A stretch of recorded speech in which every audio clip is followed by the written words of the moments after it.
இளைஞர்களின் குரல் the voice of youth episode number 16 நிஜம் வெர்சஸ் நிழல் சமூக வலைத்தளங்களின் கண்ணாடி. வணக்கம் நண்பர்களே, நான் டாக்டர் உமா கருணாகரன். இளைஞர்களின் குரல் த வாய்ஸ் ஆஃப் யூத் பாட்காஸ்டின் இந்த அத்தியாயத்திற்கு உங்களை வரவேற்கிறேன். போன எபிசோட்ல நாம FOMO பற்றி பேசினோம்.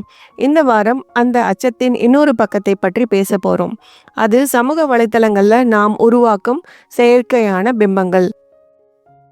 நான் ஒரு ஃபோட்டோ எடுத்தா குறைஞ்சது 20 நிமிஷம் எடிட் பண்ணுவேன். நான் சோஷியல் மீடியாவில் போடுற ஃபோட்டோ மாதிரி நிஜ வாழ்க்கையில இல்லை. இந்த கருத்துகள் நம்மில் பலருக்கும் பொருந்தும். சமூக வலைத்தளங்கள் ஒரு கண்ணாடியாக மாறிவிட்டன. அதில் நாம் பார்ப்பது நம்முடைய நிஜ பிம்பம் அல்ல, நாம் விரும்பும் பிம்பம். இந்த செயற்கையான வாழ்க்கை ஏன் நம்ம மனநலத்தை பாதிக்குதுன்னு ஆழமா பேச போறோம். வாங்க இந்த முக்கியமான உரையாடலை ஆரம்பிப்போம். சமூக வலைதளங்கள்ல நாம பார்ப்பது எல்லாமே ஒரு ஹைலைட் ரீல் மாதிரி தான். ஒருத்தர் தன் வாழ்க்கையின் சந்தோஷமான தருணங்களை, வெற்றி படங்களை, அழகான முகங்களை மட்டுமே காட்டுவார். அவர்களுடைய தோல்விகள், கவலைகள், குறைபாடுகள் எதுவும் அந்த படத்தில் இருக்காது. இது நம்ம வாழ்க்கையையும் மற்றவர்களின் வாழ்க்கையும் ஒப்பிட வைக்குது. உதாரணத்திற்கு, என் நண்பன் ஒருவன் சமூக வலைதளங்களில் மிகவும் மகிழ்ச்சியாக தெரிவான்.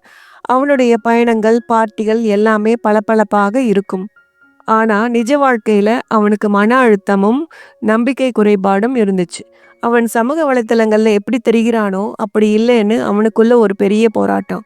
இந்த நிஜத்திற்கும் நிழலுக்கும் இடையேயான இடைவெளிதான் அவனை மிகவும் பாதித்தது. ஒரு பெரிய பிரச்சனை, மற்றவர்கள் நம்ம எப்படி பார்க்குறாங்கன்னு ஒரு பெரிய கவலையும் நம்ம சுமக்கிறோம். ஒரு ஃபோட்டோவுக்கு குறைவான லைக்ஸ் வந்தால் நமக்கு கோபம் வரும். ஒரு கமெண்ட் எதிர்மறையாக இருந்தால் அதை மனசில் வச்சுக்குவோம். நம்முடைய உண்மையான மதிப்பு லைக்ஸ் மற்றும் கமெண்ட்டுகளில் இல்லை என்பதை நாம் மறந்துடுறோம். சரி, இந்த சவாலை நாம் எப்படி எதிர்கொள்வது?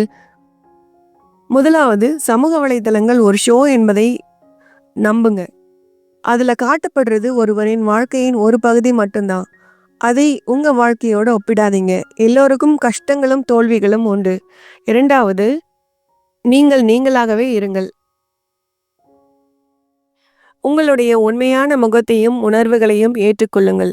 ஃபில்டர்களை குறைத்து உண்மையான படங்களை பதிவிடுங்கள். இது உங்களுக்கு மட்டுமல்ல, மற்றவர்களுக்கும் ஒரு இன்ஸ்பிரேஷனை கொடுக்கும்.